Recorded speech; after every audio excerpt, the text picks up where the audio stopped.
পাতিলে কালি রোদেলোতে আমার জীবনটাই শেষ হয়ে যাচ্ছে। মনে হচ্ছে আমি কত বছরে বুড়ি হয়ে গিয়েছি। আর ভালো লাগে না, মনে চায় এইসব বাদ দিয়ে কোথাও চলে যাই। ব্লগিং করতে গেলে না এসব কিছু খেয়াল রাখতে হয়। যখন ডিসিশন তখন সেই সিজনেই কাজ করা উচিত, না হলে পরে কাজ করতে গেলে সমস্যা হয়ে যায়। তোমাদের লাইক বেশি পেলে আমার কাজ করতে আরও বেশি ইচ্ছা করে। রমজানের ভিডিও এত পরে দিয়েছি, এই কারণে অনেক আপু রাগ করেছে। আসলে আপুরা খুব অসহায় হয়ে পড়েছি, জানো আপুরা, খুবই অসহায় হয়ে পড়েছি আমি। মানে কোন পাপ করছি জীবনে, জীবনে কোন পাপটা আমি করছি যে কারণে এই বাসা আমার এখনও থাক লাগতেছে, এত কষ্ট করা লাগতেছে। আল্লাহ তুমি রহম করো, এত কষ্ট আর সহ্য হয় না আল্লাহ, আর সহ্য হয় না।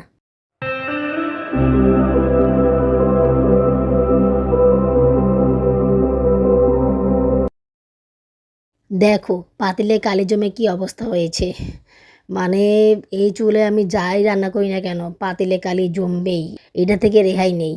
কালি জমে কি অবস্থা হয়েছে, এই কালি ধরলেও তো হাতে লেগে যায়, তারপরে যে জায়গায় রাখবো সে জায়গায় লেগে যায়। ধুতে গেলেও যে কত কষ্ট হয় জানো না পড়ে। মানে আমি এই প্রবলেমটা খুব বেশি ফেস করতেছি কিচেনে। আমার অবস্থা খারাপ হয়ে গেছে এই কালি ধুতে ধুতে।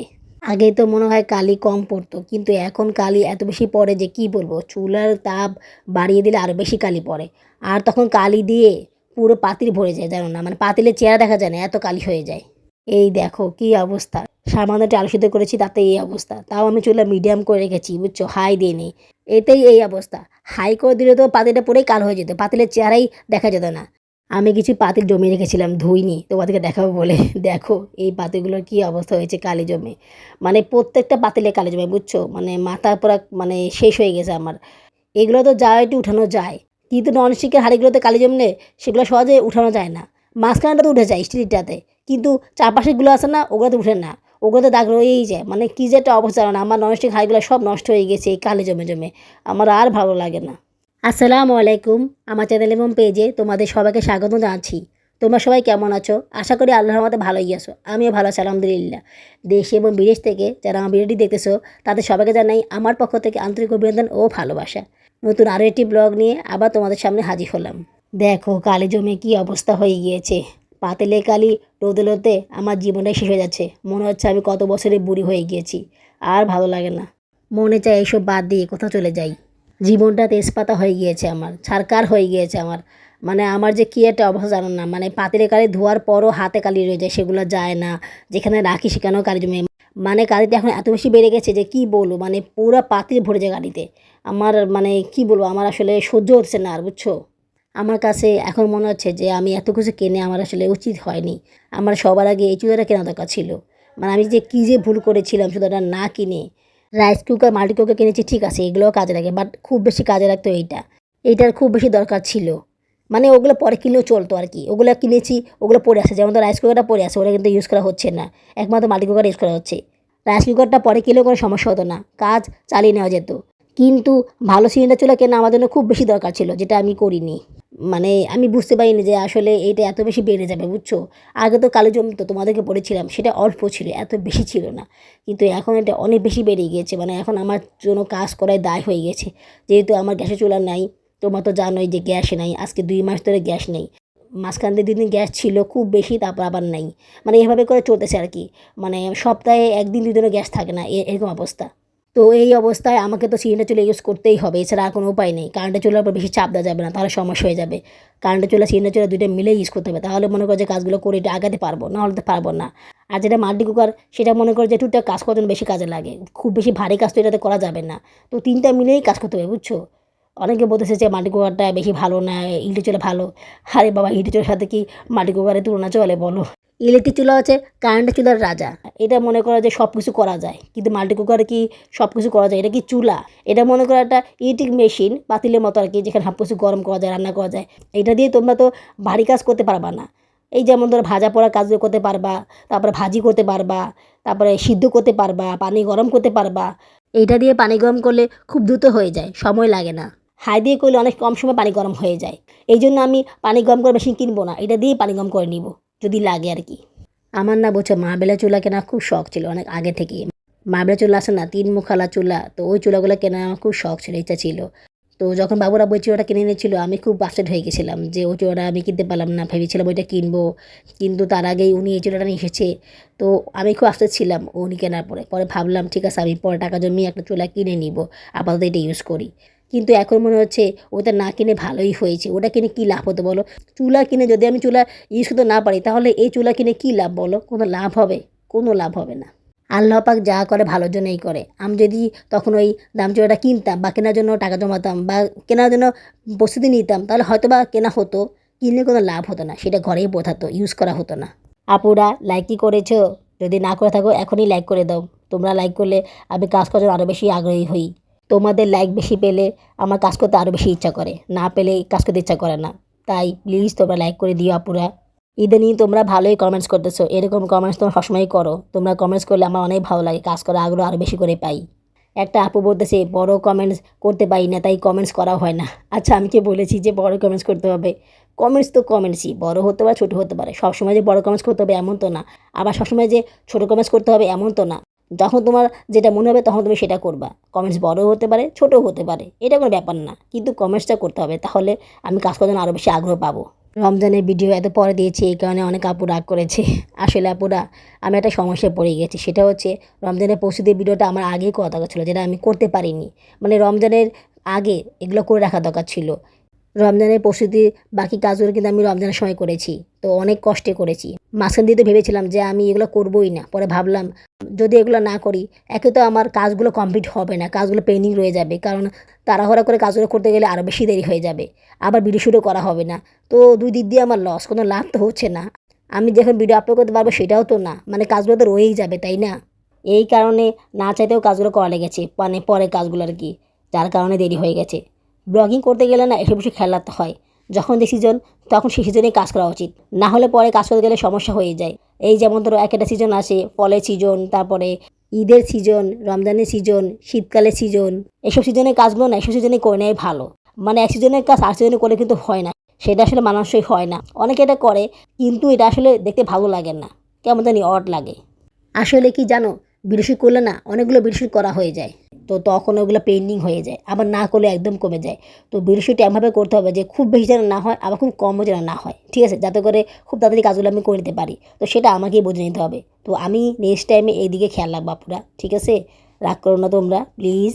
আর শুনো, তোমাদেরকে একটা কথা বলি, গ্যাসের লাইনের সমস্যা তো আছে, এটা সব জায়গায় আছে, কিন্তু আমাদের এই বিল্ডিংয়ে গ্যাসের লাইনের সমস্যা একটু বেশি আছে। মনে করো যে একটু প্রবলেম আছে লাইনে, বুঝছো? ওখানে টাকা দিয়ে ঠিক করা লাগবে, বুঝছো? মনে করো যে প্রায় 30-35 লাখ টাকা লাগবে ঠিক করতে, তো বাড়িওয়ালা বলছে করতেছে না। বাড়িওয়ালার কাছে টাকা নেই যে তা না, ওদের অনেকগুলো বাড়ি আছে, বুঝছো? ওদের জায়গাও আছে অনেকগুলো, বুঝছো? ওরা অনেক বড় লোক, বিশাল বড় লোক ওরা, কিন্তু এই সামান্য কটা টাকা ওরা দিয়ে ঠিক করবে সেটা করছে না। আসলে ওদের তো প্যানে, তাই না? ওরা তো এখানে থাকেন না, ওরা তো মাসে টাকা পাচ্ছে, এটাই ওরা খুশি। ওদেরকে ঠেকা বলো, ওদের কোনো ঠেকা নেই, ঠেকা তো আমাদের, তাই না? আমরা এখানে এত টাকা দিয়ে থাকতেছি, বাসা ভাড়া দিতে থাকতেছি, আমাদের ঠেকা, ওদের কোনো ঠেকা নেই। এখন যদি সবাই স্ট্রাইক করে, কয়টা ভাড়াটা যদি এই জন্য চলে যায় তাহলে ওদের হুঁশ শুবে, তখন ওরা ঠিকই ঠিক করে নিয়ে আসবে, কিন্তু কেউ তো যায় না। সবাই তো মনে করো যে ইট চুলা বা সিঁড়ি চুলা ইউজ করতেছে, তো সবার হচ্ছে, বুঝছো? সবার কাজ হচ্ছে, কোনো সমস্যা হচ্ছে না। আমাদেরও হচ্ছে, হচ্ছে না তা না, কিন্তু এভাবে করে কয়দিন বলো, এভাবে করে কি কাজ করা যায়? আমরা ভাড়া থাকি, এমন না যে এটা আমাদের নিজস্ব বাসা। গ্যাসের লাইন থাকা সত্ত্বেও আমরা কেন এত বেশি কষ্ট করব?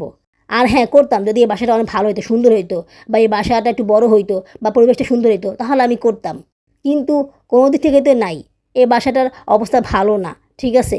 তার মধ্যে আবার গ্যাসের সমস্যা, এছাড়া কিন্তু আরও অনেক সমস্যা আছে, কারেন্টের লাইনগুলো খুব বেশি ভালো চলে না।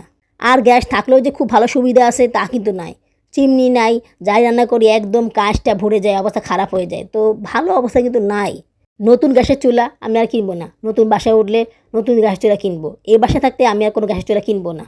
এই দেখো লাউ শাকের তরকারি রান্না করতেছি, আলুটা আগে সিদ্ধ করিনি, আলুটা আগে সিদ্ধ করতে ভুলে গিয়েছি, তাই মাল্টি কুকারে আলুটা সিদ্ধ করে নিয়েছি। মাল্টি কুকারে না আলুটা খুব দ্রুত সিদ্ধ হয়ে যায়, সময় লাগে না, খুব তাড়াতাড়ি সিদ্ধ হয়ে যায়, আর কষ্টও হয় না। মনে করো যে আসে না, পাতিলে আলু সিদ্ধ করতে দিলে পাতিলটা কালো হয়ে যায়, তো ওই পাতিলটা ধুতে হয়, বা একটু কালো মতো হয়, দাগ পড়ে যায়, সেরকম কিছুই হয় না। এখানে সিদ্ধ করার পরে এটা হালকা পানি দিয়ে ধুয়ে রাখলেই হবে, মানে এটাতেও কোনো প্রকার দাগ পড়ে না। আর স্টিমে সিদ্ধ করলে তো আরও বেশি সুবিধা, পানি থাকার কোনো ঝামেলা থাকে না, পানি থাকতে হয় না, জাস্ট সিদ্ধ করার পরে শুকিয়ে গেলে সেটা চিলে নিলেই হয়, বা ইউজ করলে হয়, ধুতেও হয় না। আগেই সুন্দর করে ধুয়ে স্টিম করে নিলে পরে আর ধুতেও হয় না। কিন্তু চুলায় যদি সিদ্ধ করি তাহলে সেটাকে ধুতে হয়, ভালোভাবেই ধুতে হয়, না হলে ময়লা রয়ে যায়। আমি জীবনে কোনোদিন লাউ শাকে ডিম দিইনি, তো বাবুরা আজকে বলতেছে তুমি লাউয়ের মধ্যে কয়টা ডিম দিয়ে দাও, বাসাতে ডিম আছে, ডিম তো খাওয়া হয় না, রমজানের কারণে ডিমগুলো খাওয়া হয় না, তো তুমি এখানে ডিমগুলো দিয়ে দাও, ডিম দিয়ে লাউ শাক খেতে অনেক বেশি মজা লাগবে। তো তার কথা অনুযায়ী ডিম দিয়ে দিলাম। খেতে ভালো লেগেছিল, খারাপ লাগেনি, কিন্তু মাছ দিয়ে লাসা রান্নাটা যে স্বাদ হয় সেটা কি আর ডিম দিয়ে পাওয়া যায় বলো? সেই প্রসঙ্গে আসি, যদি সিলিন্ডার চুলা ইউজ করা লাগে তাহলে গ্যাসের চুলা কেন ইউজ করবো? গ্যাসের চুলা কেন থাকবে এখানে বলো? শুধু শুধু একটা জায়গা নষ্ট করা, এমনিতে তো কিচেনে জায়গা নেই। যদি ওরকমই হয় তাহলে আমরা ওরকমভাবেই বাসা নিব, ওরকমভাবেই থাকবো। এক্ষেত্রে আমরা 2 চুলা সিলিন্ডার কিনে নিব, সেটাই ভালো হবে। শুধু শুধু কেন কষ্ট করে গ্যাসের চুলা কেনা আবার রাখা, কোনো ইউজই হয় না, পড়ে থাকে। বাবুর আব্বুকে কত বলি কিন্তু উনি আমার কথা বুঝতেই চায় না। আরে বাবা, যারা খাইতে পারে না, পড়তে পারে না, ফুটানি দেখায়, এরাও মনে করে যে ভালোবাসা থাকে, ঠিক আছে? কিন্তু আমরা এই বাসায় পড়ে রয়েছি। এমন না যে আমাদের সামর্থ্য নাই, ঠিক আছে? একটু কষ্ট করলে বাবুর আব্বু কিন্তু পারে একটু ভালোবাসায় উঠতে।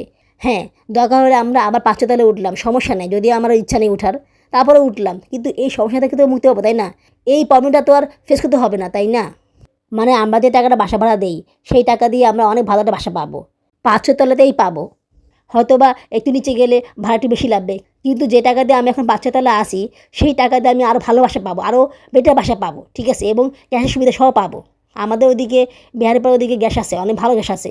সবাই মোটামুটি গ্যাস পায়, কিন্তু আমরাই গ্যাস পাই না। কেন যে আমরা এখানে পড়ে আছি আমার মাথায় কিছুতেই এটা ঢুকে না, কিছুতেই ঢুকে না।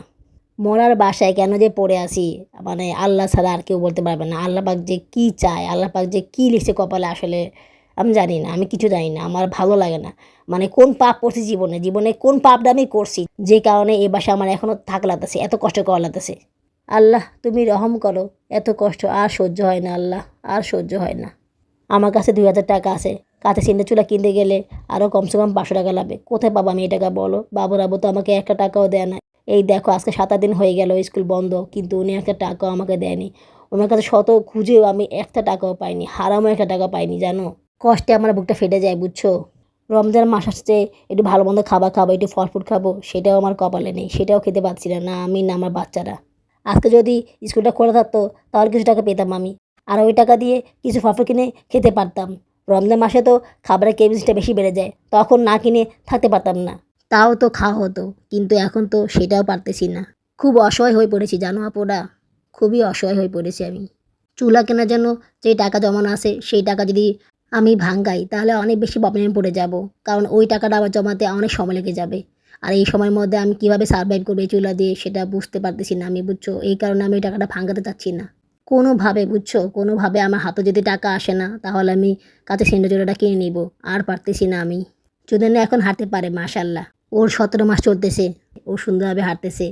তোমরা সবাই আমার মেয়ের জন্য দোয়া করো। আজ এটুকুই, আগামী ব্লগে দেখা হবে। আল্লাহ হাফিজ।